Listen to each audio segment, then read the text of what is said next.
yaitu Allah yang melakukan keajaiban, God of Wonder, ya, Tuhan melakukan keajaiban. Oke, kita berdoa sekali lagi, kita minta tuntunan Tuhan untuk memahami, mengerti firman Tuhan pada siang hari.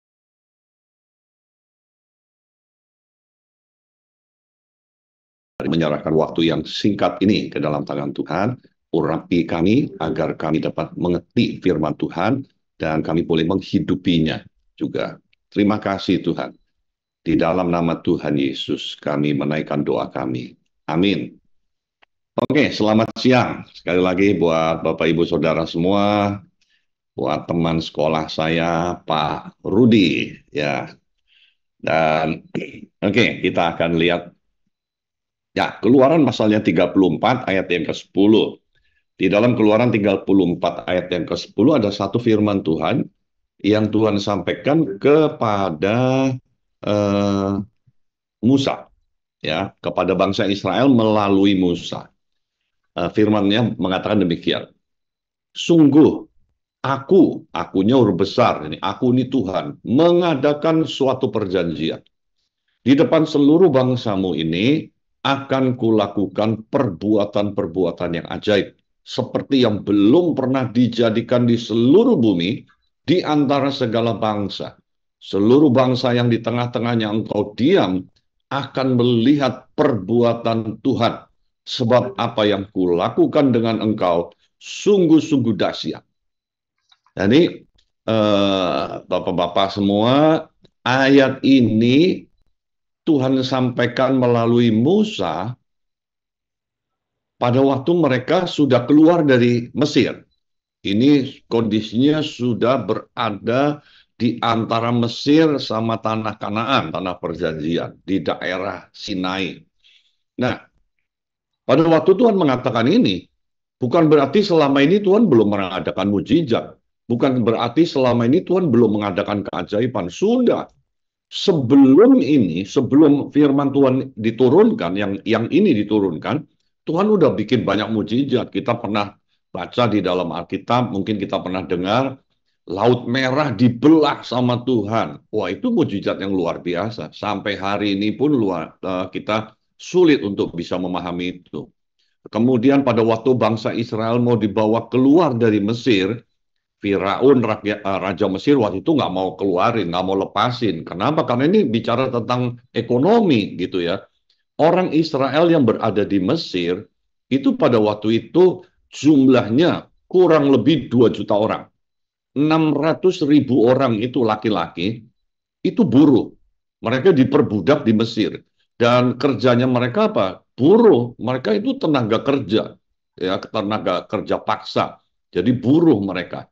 Jadi bisa bayangkan kalau pada waktu itu Musa bilang bangsa Israel harus keluar. Itu pada waktu mereka harus keluar, itu berarti bangsa Mesir kehilangan ratusan ribu buruh pada waktu yang seketika. Wah, itu kolaps. Itu ekonominya bisa kolaps gitu ya. Saya kenal beberapa pengusaha, ada satu pengusaha yang minta didoakan, dia bilang, Pak Lukito tolong doain saya. Waduh, saudara, ini pengusaha hebat lah. Kalau saya sebut pasti bapak semua tahulah dia gitu ya. Dia punya properti juga besar sekali, dia punya sport club dan sebagainya. Saat itu saya ketemu di sport club. Lalu dia bilang gini, Pak, doain Pak. Saya pusing sekali, pusing. Kenapa? Karena kena mogok kerja nih katanya. Buruh saya di salah satu pabrik, dia pabriknya itu ada sekitar 20.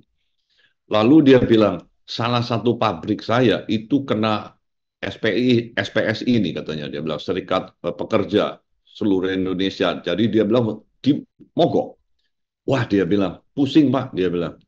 Saya waktu itu bilang, kalau saya mau pecat, saya pecat semua juga bisa. Tapi saya kasihan, dia bilang, itu ada, kalau sama istri sama anak, ada ribuan orang Pak, dia bilang, yang harus ditanggung.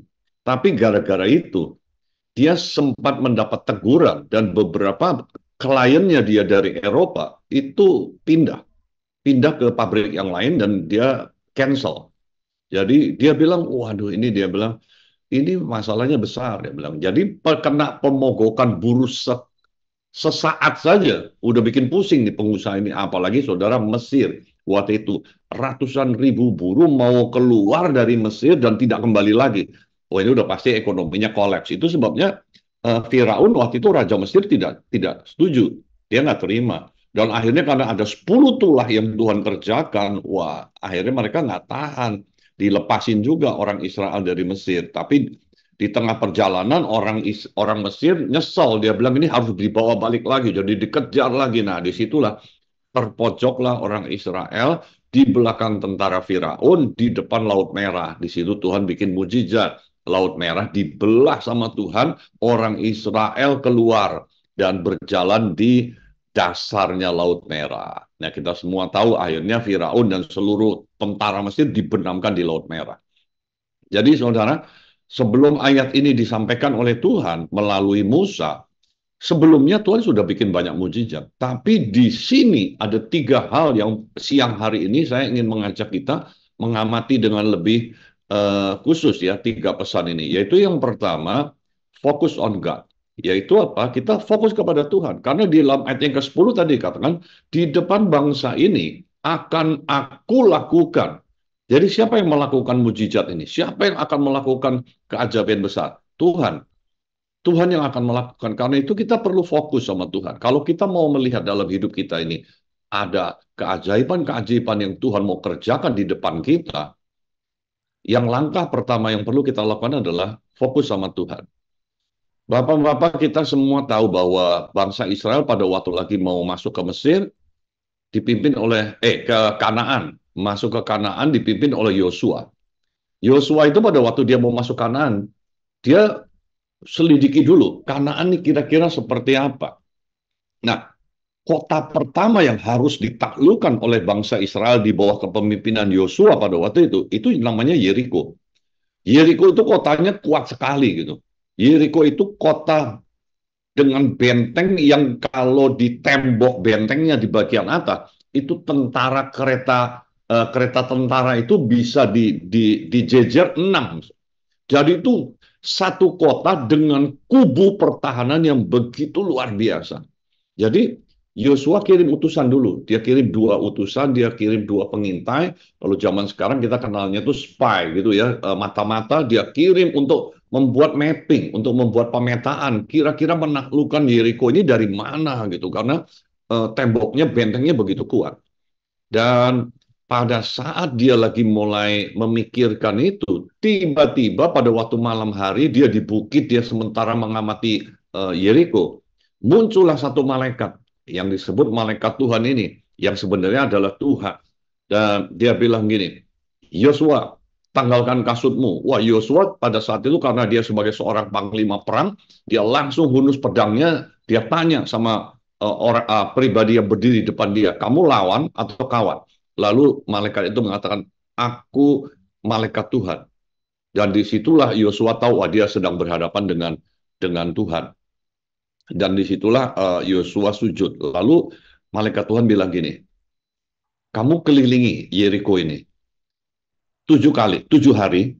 1 hari pertama sampai hari ke-6, kamu kelilingi hanya 1 hari 1 kali.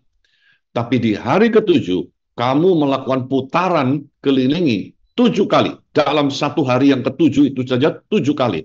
Tapi 6 hari pertama, 1 hari hanya 1 kali putaran saja. Saudara, pada waktu Yosua mendengarkan hal ini, itu adalah strategi yang belum pernah dilakukan oleh tentara manapun, yaitu merebut kota hanya dengan keliling-keliling tembok. Jadi Yosua ada 2 pilihan. Dia ikutin apa yang Tuhan katakan, malaikat Tuhan katakan, atau dia ikutin pakai cara strategi yang sudah dia lakukan. Dan disinilah kita melihat Yosua fokus sama Tuhan. Dia nggak fokus kepada Yeriko-nya lagi, dia fokus kepada apa yang Tuhan katakan. Dia bilang, oke, aku akan lakukan itu. Dia kelilingi, dan akhirnya kita tahu, dia perintahkan seluruh pasukannya, dia bikin barisan, lalu dia ajak pasukannya 1 hari, dia kelilingi 1 kali selama 6 hari. Pada hari yang ke-7 baru dia kelilingin 7 kali. Dan setelah itu mereka berseru dan tembok Yeriko itu runtuh. Dan pada waktu tembok Yeriko runtuh, bangsa Israel di bawah kepemimpinan Yosua mereka menyerbu masuk. Dan Bapak, Ibu, Saudara, bahwa kita bisa melihat di sini, seandainya Yosua tidak mengikuti apa yang Tuhan katakan, belum tentu Yeriko bisa direbut. Belum tentu. Untuk menaklukkan Kanaan, ada Yeriko yang harus ditaklukkan. Kalau Yeriko saja tidak bisa ditaklukkan, berarti Kanaan sulit sekali untuk ditaklukkan. Karena kota pertamanya saja udah nggak bisa ditaklukkan. Nah, saudara, satu kali saya, ya ini kembali lagi berada di satu library di Amerika, saya eh, ingin tahu sebenarnya tembok Yeriko itu seperti apa. Dan rupanya baru tersingkap di situ bahwa ada 3 unsur pada waktu Tuhan mengatakan kepada Yosua, kelilingi tembok itu. Ada 3 unsur, yaitu yang pertama unsur psikologi, yang psikologi massa, yang kedua adalah unsur struktur, yang ketiga adalah unsur gelombang. Wah, saya tertarik sekali waktu saya lihat itu. Pertama, psikologi massa. Secara psikologi, kita semua tahu, kalau kita mengikuti seminar, kita tahu, sesuatu yang sudah kita lihat atau kita dengar sebanyak 6 kali, maka itu akan menempel atau teringat di dalam, terpola di dalam pikiran kita. Kalau 6 kali, apalagi berturut-turut. Jadi orang Yeriko pada waktu itu mereka nggak tahu. Ini keliling orang Israel dan nggak boleh ngomong. Wah, tegang suasananya.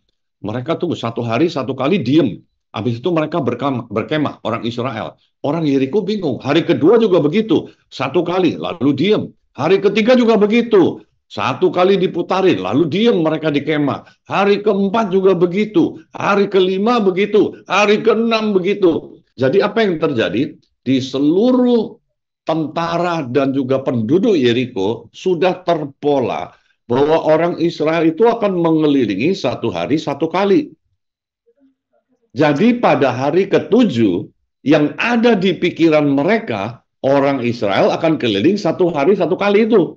Tapi di luar perkiraan mereka, di hari ke-7 mereka keliling 7 kali. Dan orang Yeriko nggak ada yang tahu kalau mereka akan keliling 7 kali. Tapi setelah 1 putaran, jalan lagi, bergerak lagi. 2 putaran, 3 putaran, 4 putaran. Itu membuat orang Yeriko saat itu bingung, dan muncullah yang namanya curiosity, yaitu apa? Rasa penasaran. Ini mereka ngapain? 6 hari pertama cuma 1 kali. Ini nggak berhenti-berhenti. Sampai putaran kelima masih belum berhenti. Putaran keenam belum berhenti. Apa yang terjadi? Seluruh penduduk kota Yeriko naik ke atas tembok Yeriko. Seluruh penduduk kota Yeriko naik ke atas tembok Yeriko. Nah, benteng tembok Yeriko itu dibuat untuk peperangan, bukan untuk jadi strukturnya tidak dibangun untuk menampung beban yang begitu besar. Sehingga begitu rakyat itu naik ke atas tembok Yeriko, maka strukturnya itu sudah dalam keadaan yang hampir kolaps, tapi belum mencapai titik kolaps. Nah, pada saat itu, setelah putaran ke-7, lalu Yosua memerintahkan, berteriaklah. Pada hari ke-7 berteriaklah. Setelah 7 hari tidak bicara, itu tentara akhirnya mereka bersorak-sorai. Nah, kita tahu bahwa suara, apalagi jumlahnya ratusan ribu, ada 600.000 tentara, bersuara bersama-sama, itu gelombangnya, getarannya itu kuat sekali. Kalau kita pernah melihat film atau ya siaran dokumenter misalnya tentang pegunungan di daerah Alaska sana. Kalau truk lewat di lembah dan di dalam musim salju, maka truk itu tidak boleh membunyikan klakson. Karena kalau dia membunyikan klakson truk itu bisa menimbulkan getaran dan menyebabkan satu bongkahan es salju yang ada di atas gunung itu bisa patah dan turun.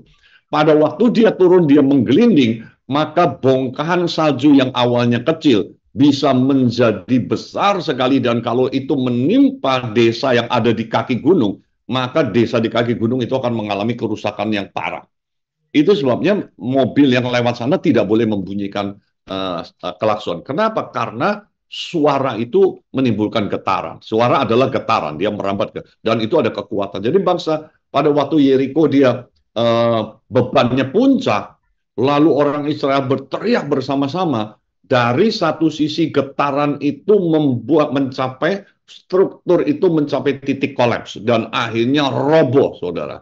Bangunan itu roboh, benteng itu. Jadi saudara, siapa yang tahu? Yosua nggak tahu tentang perhitungan itu semua. Tapi Tuhan memberitahu itu dan fokusnya Yosua kepada Tuhan sehingga pada waktu dia taati apa yang Tuhan katakan, dia mengalami kemenangan.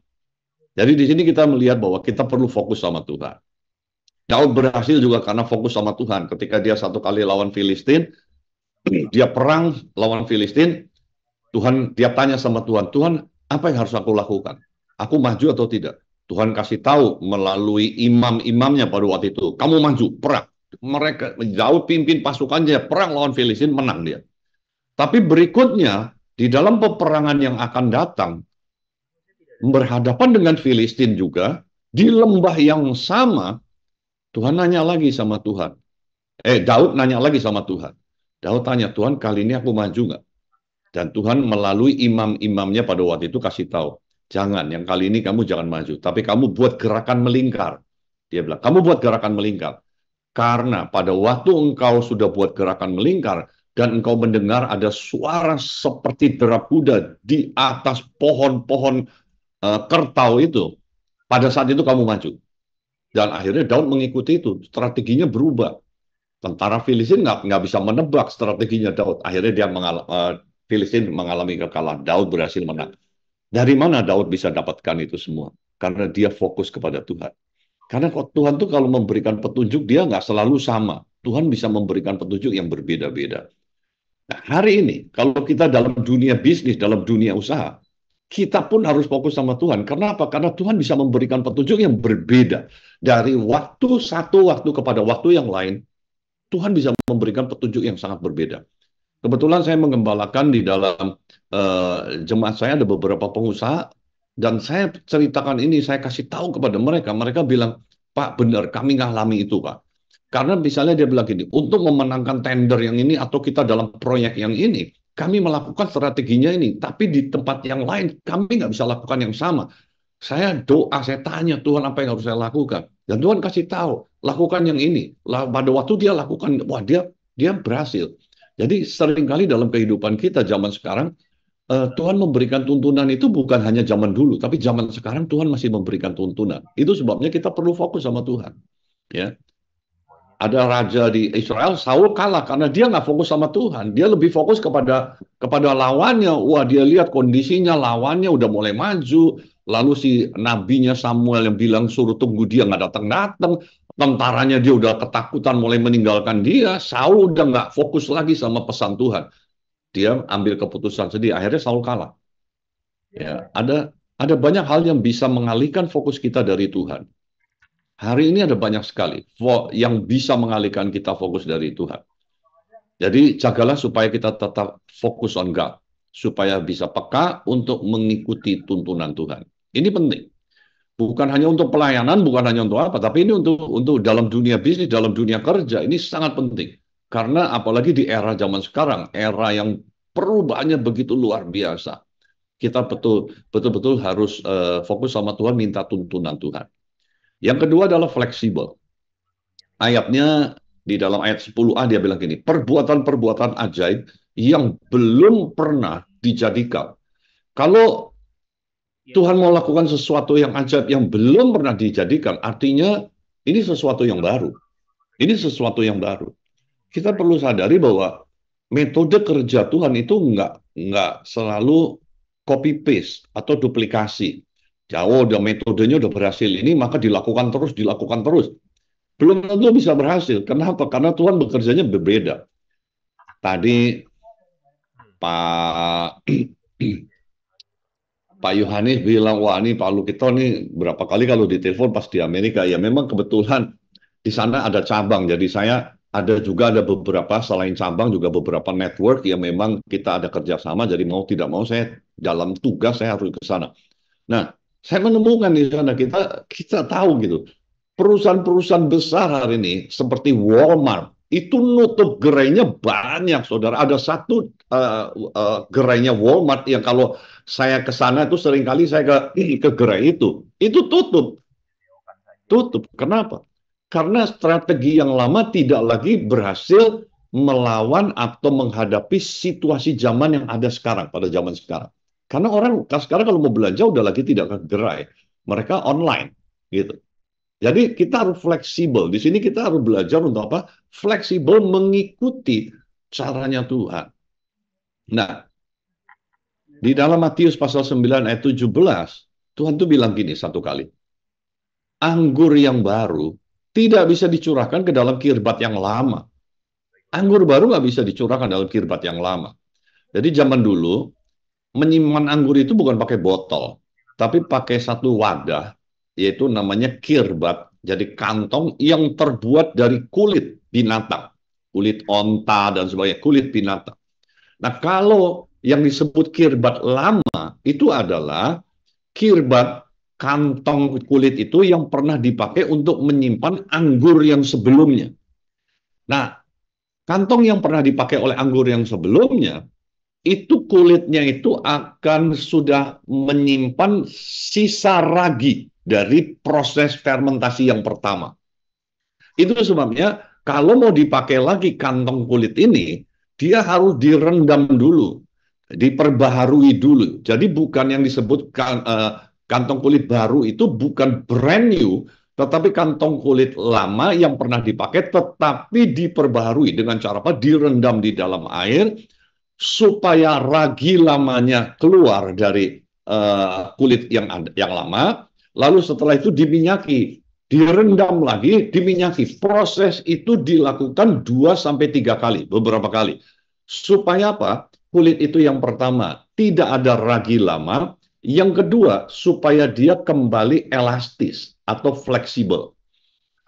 Karena pada waktu diisi anggur yang baru, terjadi proses fermentasi. Kalau kulitnya masih yang lama, masih ada sisa ragi lama, maka proses fermentasinya itu bisa menjadi double.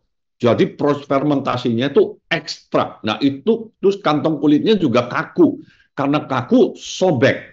Dan itu pecah. Makanya Tuhan bilang gini, anggur yang baru tidak bisa dimasukkan dalam kirbat yang lama atau kulit kantong yang lama. Nggak bisa. Harus diperbaharui. Nah ini bicara tentang apa? Fleksibilitas. Kita perlu fleksibel. Ketika Tuhan mau memberikan tuntunan yang baru, ketika Tuhan mau menyatakan sesuatu yang baru, kalau kita kaku karena sesuatu yang kita percaya di masa yang lalu, itu malah kita akhirnya nggak bisa menampung, pecah, pecah. Karena itu kita perlu fleksibel.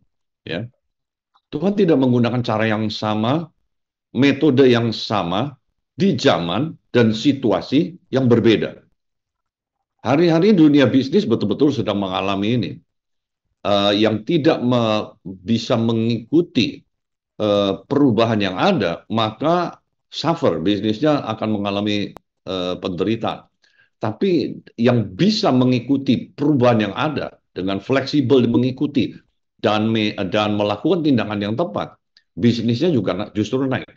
Di beberapa pengusaha yang di jemaat yang saya gembalakan, mereka mengakui, dia bilang, wow luar biasa. Ada sebagian yang suffer, mereka belajar gimana caranya ya. Ya tergantung bisnisnya. Jadi kita perlu fleksibel. Tapi beberapa pengusaha yang lain, wah justru bersorak-sorai. Karena dia bilang gini, wah sekarang bisnis saya lagi booming sekali Pak, luar biasa. Karena mereka bisa mengikuti ya perubahannya. Salah satu contoh, dia bilang dulu kalau saya penjualan, itu orang harus datang ke showroom saya. Hari ini Pak, saya punya omset order meningkat bisa lebih dari 4 kali. Dia bilang, kenapa? Karena order saya sekarang tidak terbatas hanya di kota ini. Order saya ini seluruh Indonesia, bahkan luar negeri pun udah order dari.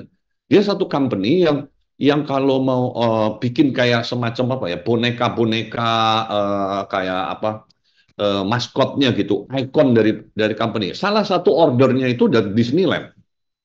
Sampai Disneyland pesan sama dia gitu. Dulu nggak tahu, mana mungkin karena dia gerainya itu untuk showroomnya untuk orang lihat itu adanya di Jakarta di daerah Permata Hijau situ. Tetapi sekarang Disneyland pun bisa pesan sama dia.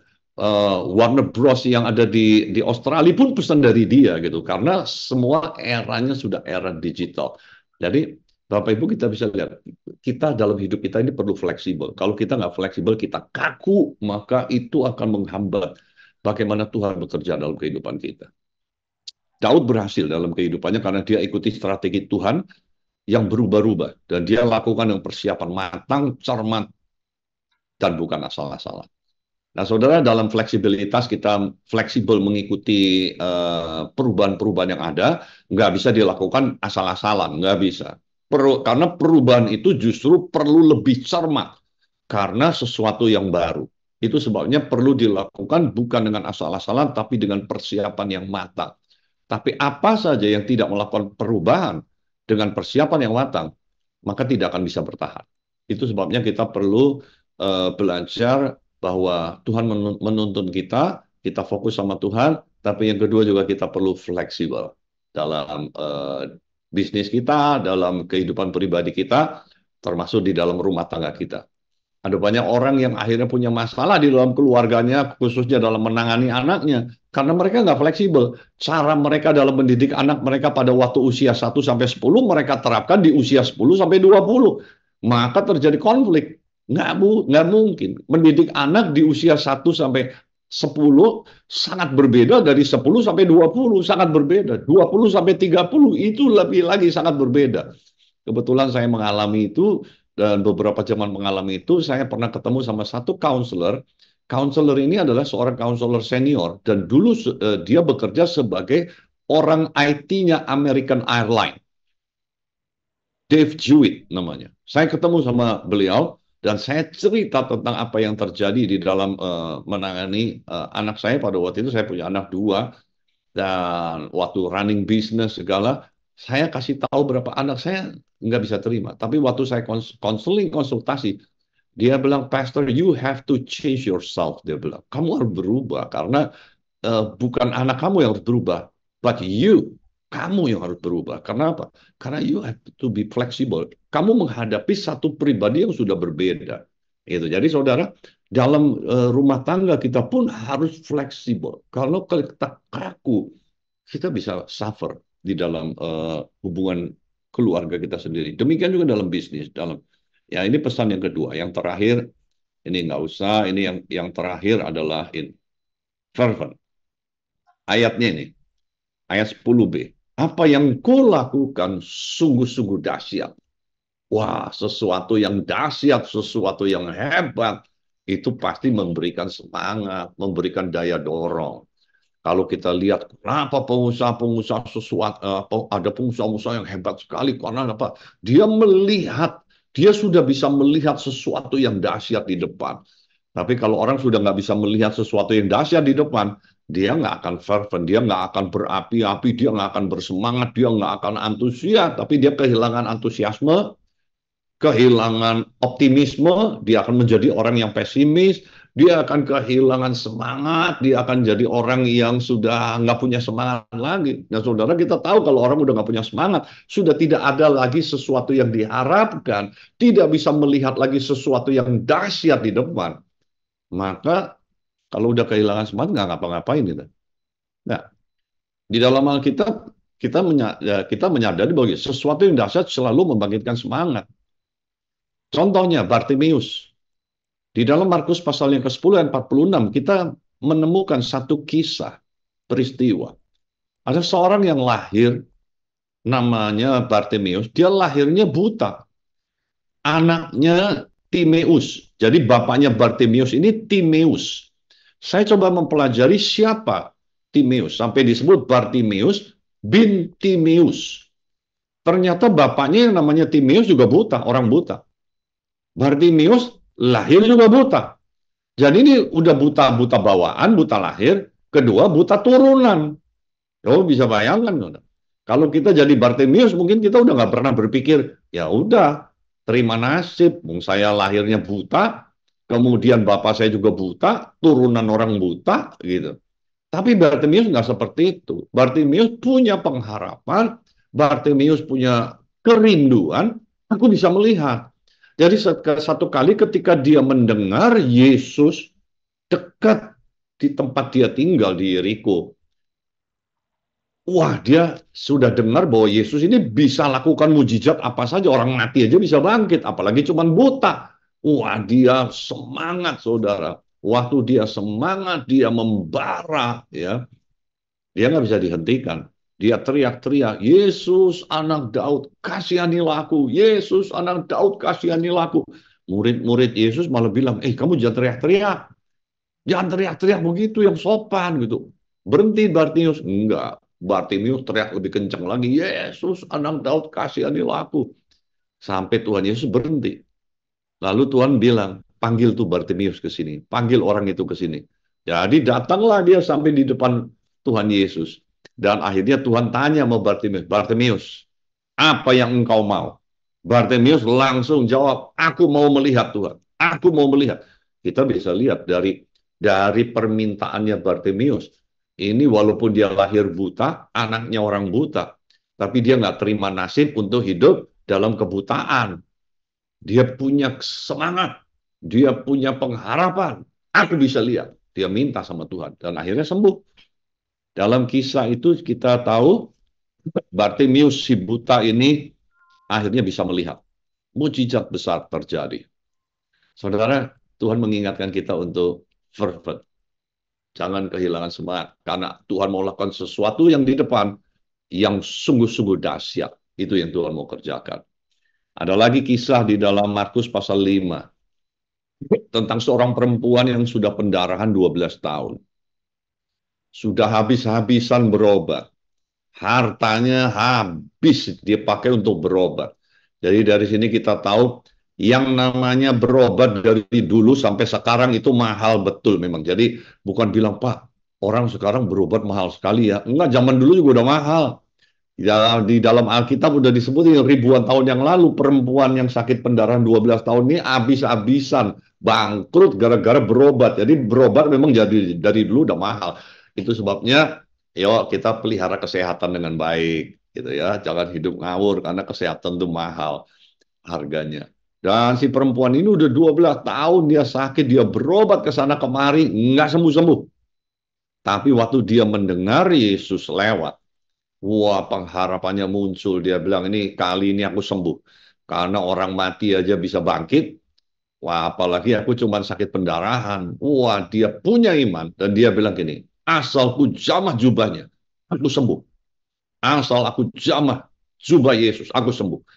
Dan dia masuk di tengah-tengah orang banyak. Dia berdesak-desakan di kerumunan orang banyak. Bapak-bapak kita perlu tahu, tradisi pada zaman itu, kalau orang perempuan lagi pendarahan, itu posisinya dia, statusnya dia itu najis. Kalau najis itu nggak boleh dia masuk di tengah-tengah masyarakat, karena orang yang dia sentuh, itu jadi najis. Jadi nggak boleh, hukumnya itu nggak boleh dia berada di tengah-tengah orang banyak. Kalaupun dia ngomong harus dari jauh. Sama seperti orang kusta, itu dikucilkan. Tapi karena dia bisa melihat sesuatu yang dahsyat terjadi dalam hidupnya, asal ku jamah, aku sembuh, dia udah nggak peduli lagi. Semangatnya muncul, dia terus bergerak sampai dalam kisah itu kita tahu perempuan ini berhasil menjamah jubah Yesus dan akhirnya dia mengalami kesembuhan. Yesus sampai berhenti, dia tanya sama murid-muridnya, siapa yang jamah aku? Dia bilang. Murid-muridnya bingung, orang banyak. Siapa yang tahu menjamah engkau? Semua orang juga nyentuh engkau. Enggak, dia bilang. Ada satu orang yang menjamah aku dan menarik kuasaku keluar.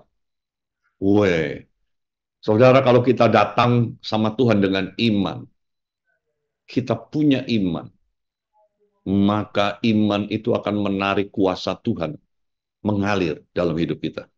Jadi datang sama Tuhan bukan hanya dengan datang saja, yang penting datang enggak. Datanglah dengan iman. Karena iman itulah yang akan menarik kuasa Tuhan bekerja dalam kehidupan kita. Ini perfect, orang yang semangat. Ya, jadi kita perlu menjaga semangat kita. Nah, cara menjaga semangat gimana? Cara menjaga semangat di dalam Pengkhotbah pasal 4 ayat 9 sampai 10 mengatakan, berdua lebih baik dari seorang diri. Karena kalau mereka jatuh, yang seorang mengangkat temannya, tapi why orang yang jatuh yang tidak mempunyai orang lain untuk mengangkatnya. Jadi semangat itu kita harus akui, semangat itu bisa up and down. Jadi sewaktu-waktu kita bisa semangat sekali, tapi pada satu ketika mungkin kita menghadapi tantangan, semangat itu bisa mulai pudar. Nah, gimana cara menjaganya? Kalau kita punya yang namanya komunitas. Komunitas tentunya komunitas yang benar, komunitas yang tepat, komunitas yang benar. Dia akan membangkitkan semangat. Teman-teman yang lain jangan lemah. Ayo semangat, kuat. Tuhan pasti buka jalan. Tuhan pasti menolong. Tantangan memang selalu ada. Tapi jangan takut, Tuhan memberikan jalan keluar. Nah, itu yang membuat semangat kita terus membara. Jadi Bapak Ibu, biarlah 3 pesan ini menjadi pegangan kita, bahwa dia adalah God of Wonders, Allah yang melakukan keajaiban-keajaibannya. Ada 3 F, yaitu yang pertama, fokus on God. Fokus sama Tuhan, karena Tuhan memberikan tuntunan kepada kita. Yang kedua, fleksibel. Jangan kaku. Jangan kita sudah lebih mengandalkan metode yang lama, sesuatu yang kita yakini yang lama. Enggak.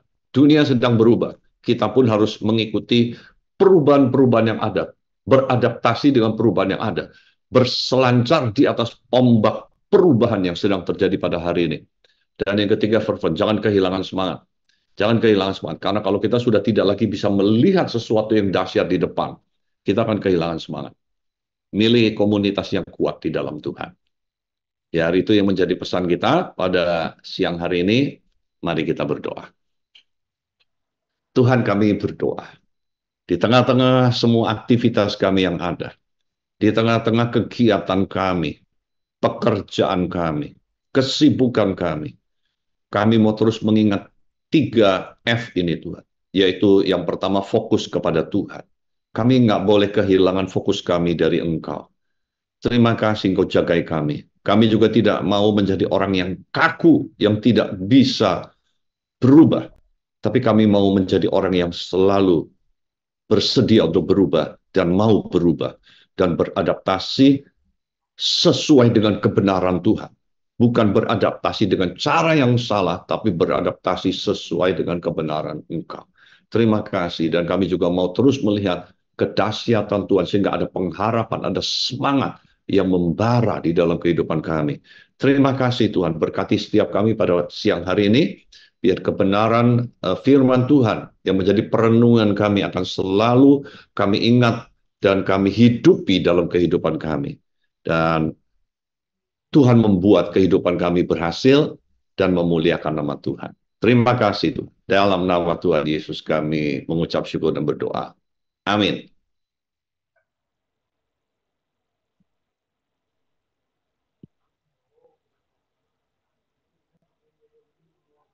Ya, saya kembalikan ke Pak Yohanes Terima ya. kasih Pak Lukas, renungannya yang luar biasa untuk kami di siang hari ini. Selanjutnya mungkin Bapak Ibu ada sharing pengalaman rohani yang berhubungan dengan tema kita di siang hari ini. Tuhan penuh keajaiban. Silakan Pak Jin, Pak Fendi, Pak Rudi, lagi di jalan hati-hati Pak, dan Bu Lilis. Silakan. Kita masih punya waktu kurang lebih ya 15 menit. Pak Jin, Pak Rudi gimana Pak? Pak Rudi banyak nih pengalaman keajaiban dalam kehidupannya nih Pak, yang perlu di-sharing Pak Rudi. Suaranya Pak Rudi. Suaranya Pak. Suaranya masih mute Pak. Belum di-unmute. Ya, Pak Rudi. Nggak, nggak Ya. dengar. Halo Pak Rudi. Ya.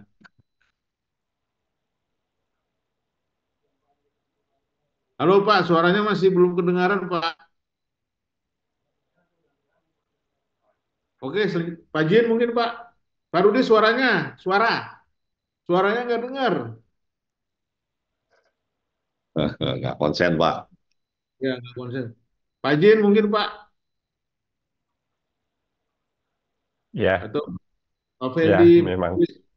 Ya, silakan Pak. Ya, Ya, halo. Halo, Ya, kedengeran nggak? Kedengeran? ya, silakan ya, ya, Ya, dengar, silakan. dengar. Sekarang dengar. Ah, Iya, seperti Pak Lu kita bilang, kita harus tetap fokus ke Tuhan. Harus fokus dan selalu ada harapan. Kita nggak tahu waktu Tuhan kapan ya, tapi dia tetap melihara hidup kita kok dalam keadaan apapun juga. Udah gitu Ya, aja sih ya. ya. Oke, saya Oke, dengerin ya. Makasih, Iya, makasih Pak Rudi, hati-hati di jalan. Silakan Pak Jin. iya, iya, iya. Iya, iya. Pak. Ya, tetap fokus pada Tuhan meskipun jawaban yang diterima nggak sesuai harapan. Ya, ya. Saya kan jadi apa? eh, saya ikut Emmaus Journey ya di paroki. Eh, Menjelang Paskah ini kan pembahasan mengenai Seven Last Words ya. Hmm. Nah, pada sesi kelima ini mengenai perkataan Yesus, "Aku haus." Di akhir sesi atau ada PR ya untuk menyampaikan setiap peserta itu hausnya haus apa kalau kita sebagai manusia atau sekarang ini lagi haus apa. Saya cuma menyampaikan, saya pengen mendapat penghasilan lagi Tuhan. Saya sampaikan itu pada doa saya. Ya, nah udah saya tinggal. Kemudian 1-2 hari kemudian saya mulai menyiapkan sesi berikutnya. Sesi berikutnya itu sudah selesai, tapi di sesi itu ada cerita ya mengenai orang yang memanggul salibnya, di mana orang yang memanggul salibnya itu minta salib yang lebih ringan dari salib berat dipotong-potong menjadi salibnya kecil sampai akhirnya melewati jurang, yang lain salibnya besar bisa lewat dengan menaruh salibnya menjadi jembatan di jurang itu, sedangkan yang minta salibnya diperkecil, salibnya udah nggak cukup untuk menjadi jembatan lewat jurang itu. Nah, saya cuma diberitahu, panggil salibmu dulu sampai aku berkata sudah selesai. Saya dapat jawaban itu. Jadi saya masih tetap istilahnya supaya tetap bertugas melayani umat untuk eh, memperdalam spiritualitas bagi mereka yang membutuhkan. Jadi memang cita-cita saya dulu menolong orang-orang yang membutuhkan spiritualitas supaya hidupnya damai sejahtera. Nah, saya sudah mendapatkan damai sejahtera itu, sekarang saya harus membagikan. Nah, di sini eh, makanya Tuhan bilang, saya belum selesai akan tugas saya. Jadi saya harus tetap bertugas, jangan memikirkan dulu mencari penghasilan. Nah, itu jawaban yang saya terima, ya meskipun kurang berkenan, ya saya terima aja, tetap itu jawaban dari Tuhan. Saya jalankan saja. Gitu, Pak Yo dan teman-teman yang lain. Terima kasih. Pak Yo belum unmute. Pak Yo Terima ya, kasih Pak Jin ya, dari Palu. putus-putus Pak Yo ya. Berikan sedikit tanggapan Pak. Eh, Mungkin dari Pak Luki itu bisa berikan sedikit tanggapan Pak. Dari Berikan apa, Pak? kesaksian. Berikan sedikit tanggapan Pak dari kesaksian Pak Jin tadi Pak. Bahwa pikul salibnya harus semakin kecil biar semakin ringan Pak. Itu gimana Pak? Itu, Pak? Makin kecil, makin ringan. Pikul salib itu adalah pada waktu lagi kita mau melakukan apa yang pengertian pikul salib ya. Pada waktu kita mau melakukan kebenaran firman Tuhan, ada tantangan-tantangannya. Dan kita nggak akan muncul. Kalaupun itu menjadi sesuatu yang menderita. Karena Yesus itu memikul salib dan akhirnya dia naik ke kayu salib, mati di salib karena mau melakukan apa yang Bapak katakan.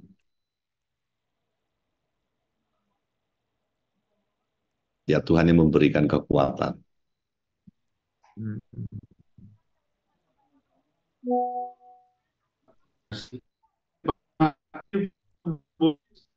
ada yang mau disampaikan Pak yang berhubungan dengan tema Pak Fendi, silakan Pak. Aman, Pak. No komen dulu. Begini, Mak. Oh, Nukeman. Oh ya, makasih Bu Fendi. Bu Lilis, udah lama nggak muncul. Bu Lilisnya hari ini muncul. Silakan Bu. Tuhan Ya, yang penuh keajaiban. amin. Ya, selamat siang Bapak-Bapak semuanya. Mohon maaf nih baru bergabung kembali. Dan terima kasih juga buat Pak Lukito atas firman-Nya siang ini. Saya merasa tertampar sekali dengan firman Pak Lukito yang tadi menyampaikan bersemangat, untuk semangat tadi ya. Karena mungkin dalam beberapa waktu terakhir, mungkin dalam beberapa bulan ya, saya agak menurun semangatnya nih terutama dalam mengikuti persekutuan doa ini, karena kebetulan juga memang uh, banyak pekerjaan, terus kadang udah lupa, terus udah riweh, jadi kadang udahlah gitu. Cuman entah beberapa hari yang lalu, karena sudah di-share ya pengumuman untuk persekutuan doa ini beberapa hari yang lalu. Nah, tiba-tiba tuh dari pagi tuh kok kayak saya diingatkan gitu. Oh iya, ada pengumuman persekutuan doa. Saya lihat lagi tadi pagi, oh iya, berarti hari ini ya. Karena saya kepikiran Jumat itu kan libur ya, Jumat Agung, kok ada persekutuan doa. Tiba-tiba pagi saya lihat lagi tadi. Saya lihat, oh hari ini ya persekutuan doa. Terus saya biasa kerja seperti biasa, jam 12 lewat tadi saya keinget lagi. Duh, iya udah lewat. Saya harus join nih. Dan pas begitu join, ada firman Tuhan yang katakan tadi Pak Lu kita bilang harus terus bersemangat di dalam memanggul salib Tuhan terutama ya. Makanya di sini saya merasa tertampar sekali bahwa berapa bulan ini saya tidak bersemangat dalam mengikuti persekutuan doa. Terima kasih saya sampaikan Pak Lu kita juga Bapak-bapak semuanya yang masih selalu mengingatkan dan mengajak join untuk persekutuan doa ini. Sekali lagi terima kasih. Sama-sama, Bu. Terima kasih Bu. Tuhan memberkati Ibu dan keluarga selalu. Ya, Pak Jin atau Pak Rudi, ada yang masih, kita punya waktu 4 menit lagi. Kalau enggak saya minta Pak Lukito untuk doa berkat dan sekalian tutup Pak PD kita di siang hari ini. Pak Rudi. Halo Pak Rudi. Oh, lagi sibuk. Pak Jin, Pak Fendi, ya nggak ada Pak Lukito, tolong doa berkat buat kami Pak di siang hari ini. Oke. Silakan Pak. Oke, mari kita berdoa. Tuhan, terima kasih untuk hari ini. Di waktu yang singkat ini, Tuhan memberikan renungan firman yang membuat kami punya pegangan dalam kehidupan kami. Kami berdoa, bangkitkan terus semangat kami. Khususnya untuk Ibu Lilis, Tuhan semangatnya kobarkan kembali dalam Tuhan. Karena kami percaya Tuhan, ketika kami melekat dekat dengan Tuhan, maka kami akan melihat keajaiban yang dahsyat Tuhan kerjakan dalam hidup kami. Terima kasih Tuhan, Kau berkati setiap anak-anak-Mu pada siang hari ini. Tuhan berkati Pak Yohanes, Pak Jinarto, Pak Fendi, Pak Rudi, dan Ibu Lilis. Dan juga perusahaan di tempat mereka bekerja, Tuhan berkati. Kami berdoa Tuhan, dari pemilik sampai ke seluruh jajaran direksi, sampai pekerja semua karyawan yang ada yang bekerja di perusahaan ini dan seluruh grupnya, Tuhan sertai dan Tuhan berkati selalu. Berkati juga persekutuan doa Oikumene Taman Tekno ini, supaya melalui persekutuan doa ini kami boleh senantiasa dekat dengan Tuhan. Kami senantiasa boleh mengikuti petunjuk-petunjuk Tuhan, dan kami melihat keajaiban-keajaiban itu Tuhan nyatakan. Terima kasih Tuhan. Kami mengucap syukur kepadamu, dan kami menaikkan doa kami di dalam nama Tuhan Yesus Kristus. Amin. Terima kasih Pak Lu. Thank you bro. Terima kasih Pak Lukito. Saya akan hubungi Bapak. Pak. Terima kasih Bu Lilis, Pak Fendi. Ya, terima kasih Bapak-bapak semuanya. Amit ya. Oke, saya tutup ya. Ya, terima kasih Pak Jin. Saya tutup ya. you.